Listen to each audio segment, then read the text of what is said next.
My goal is to have you pay less money for my service. Like my job is to make you more money.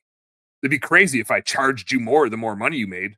That doesn't make any sense to me. The one that I'm excited about right now is I've had a relationship with this person since I started doing bookkeeping. And even before that, I actually flew down, their coach, and I flew down. This was like 2018. I flew and met with them and like built a chart of accounts with them specific for their program and their group. And I do tons of work for their group. I won't say it's the majority of my clients, but it's probably the biggest group of clients that I work with. But I've never done their books because they always had it internal. Like they were a big enough company, they had it internal for their home stuff. But we've always like had a great working relationship. And so just recently they're like, hey, we've got this other company that helps us with this stuff, but would love you to look at it. They're having some issues. And this is how this goes a lot of times for us. But I just never push it on people. Like, and I'm a terrible salesperson. Like we could probably sell so much more. I hate selling stuff. Like I just want to build a relationship. And there's a time when I can help, and I'm never going to sell anybody anything. I don't want to be sold, and therefore I don't want to sell people shit. But we had a call. We talked about it. We had another call. And then they kind of came on. They're like, hey, we think they fixed their stuff. Like they assigned us a new person. They fixed their stuff. And so we're probably just going to keep it there. But like, let's hear more about what you're doing and how you do it.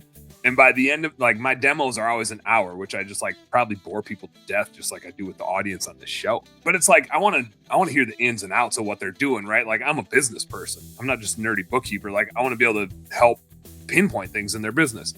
And so we go through that and I start showing them our dashboard and our report card. And they're kind of like, oh, damn, like this is different. Like this isn't just bookkeeping the way nerdy accountants think about bookkeeping. This is like how business owners think about bookkeeping. And then they said like, what do you charge? And I was like, well, I got to look at your data because I don't. And this is a fundamental thing for me is I don't charge people more when they're bigger. Meaning like Chad's not going to, I assume Chad's not going to do this. Chad's not going to look at the net worth of his client and say, oh, that guy makes more money, I'm going to charge him more, right? He's going to look at, well, what is the project? What's the chimney? Yeah, what's the scope of work? Exactly. Yeah, like I'm going to look at the variables that create the work for my dudes, and I'm going to price it based on that. Or Trevor's going to look at what's the square footage of the house. I'm not going to say the net worth of this client is this much, so I need to raise my price. I'm going to say the scope of the work is X. You might say this client's going to be a pain in my ass, so I'm going to charge him more. Right? Or like this client's easier to work with. And so maybe I'll give them a deal. But that's the only other variable that you'll take into account. Otherwise it's all mathematical.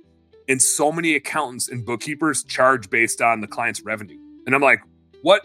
That would be like a pressure washer charging a client based on how much money the client makes, not based on the square footage of the house. I couldn't imagine doing such a thing. It seems so unethical to me. And so I told them that. I was like, hey, I'm not the government. I won't charge you more when you make more money. Like I'm not taxing you. My goal is to have you pay less money for my service. Like my job is to make you more money. It'd be crazy if I charged you more the more money you made. That doesn't make any sense to me. They're in the maid service space. And so I'm like, just like when you clean a house, we clean a set of books, right? And we look at the square footage of the set of books. How many transactions are coming in? How many bank accounts and credit cards are feeding in? All of that dictates the amount of work we need to do. So our price is just based on that. The more efficient you are, I don't care that you're a big company, the more efficient you are, the less we charge. Doesn't matter how big you are. Hey, home service heroes. Thank you guys so much for tuning into our home service happy hour content today. I sure hope you learned a little something. And I sure as heck hope that it was entertaining. If you did find it fun and entertaining, make sure you like and subscribe to the channel for more cool, fun, entertaining business content. And speaking of which, stay tuned. There's a little more here and a little more right here. Check it out.